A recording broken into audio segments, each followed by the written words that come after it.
hawyaha guud ee igad ambassador afay safiirka talyaaniga iyo dhammaan inta meesha ku sugan baa salaamaya bacda salaan wadadan oo ah wadada isku xirta dekedda magaalada Boosaaso iyo jidka Sodonka oo wax badan ka fududeynaysa isu socodka gaadiidka ee magaalada Boosaaso oo runtii muhiimad weyn u leh magaalada wax badan baanu ka qabanay waxaan soo banaynay guryo badan baanu u duminay maantana quruxdeedii waa u jeedaa waxaan rabaa inaan si gaar ah ugu mahad celiyo dawladda Talyaaniga oo runtii magaalada Boosaaso ka fulisay mashaariic wax ku oola sida dekedda wadadan kuwa kalena aan ka rajaynayno insha Allah taala waxaan rabaa oo bixisay aad iyo aad ugu mahadnaqaynaa Italian government oo nagu caawisay jidka kan 8 kilomitir waxaanu ka rajaynaynaa in aanu sii wada shaqeyno oo ka sii wada shaqeyno mashaariic kale.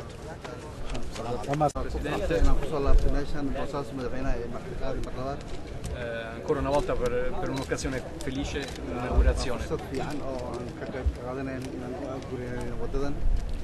Speriamo che questo bypass stradale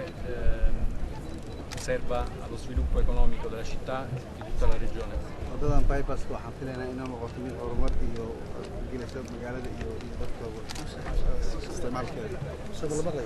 Sicuramente ne beneficeranno i cittadini di Bosasso che si troveranno le strade del centro meno congestionate da traffico.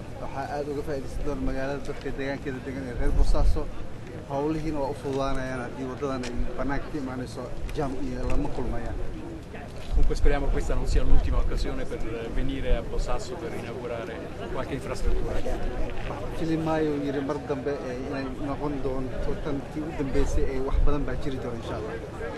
farxad weyn bay noo tahay in maanta halkan sida aad aragtaan lagu furo wadadan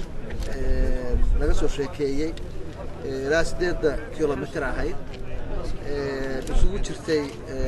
wajiye kala duwan wajiga u dambeeyay hadda la dhameystiray waan ka mahadnaqaynaa kameradii suubiyay farsamada hay'adihii ka qayb qaatay iyo gaar ahaan dowladda Talyaaniga oo runtii maalgelisay barnaamijkan isaga ah sida la sheegay lagu celceliyayna wax badan iyo mashaariic wax ku oola Puntland runtii ugu deeqday aad bay si gaar ugu mahadsan yihiin wadadan waxay ka qayb qaadanaysaa quruxda magaalada waxay ka qayb qaadanaysaa nabadgelyada magaalada waxay ka qayb qaadanaysaa isu socodka gaadiidka dalka iyo ganacsiga Puntland iyo Soomaaliya oo dhanba marka runtii waa muhiimadda gaarka ah ayay leedahay waa halbowlihii isku xiraayay dekedii iyo dalka intiisa kale marka aad iyo aad baan ugu mahadnaqaynaa waxaan rajaynaynaa in sidoo kale sida wasiirku yiri meelo badan oo kale iyo jidad kale badan dhawaan magaalada laga dhisi doono Boosaasana aad ujeedaan quruxdeedii isbeddelka maanta ka muuqda dhan nabadgelyo dhan horumarineed dhan mashaariicda iyo jidadka iyo nalalka iyo waxa ka socda waad ujeedaan marka rajaynaya maalmaha ka dambeeyay magaaladu inay si horumarto si qurux badnaato nabadgelyo ahaato horumarna ay gaarto mayor of Boosaaso شباب عم قطمية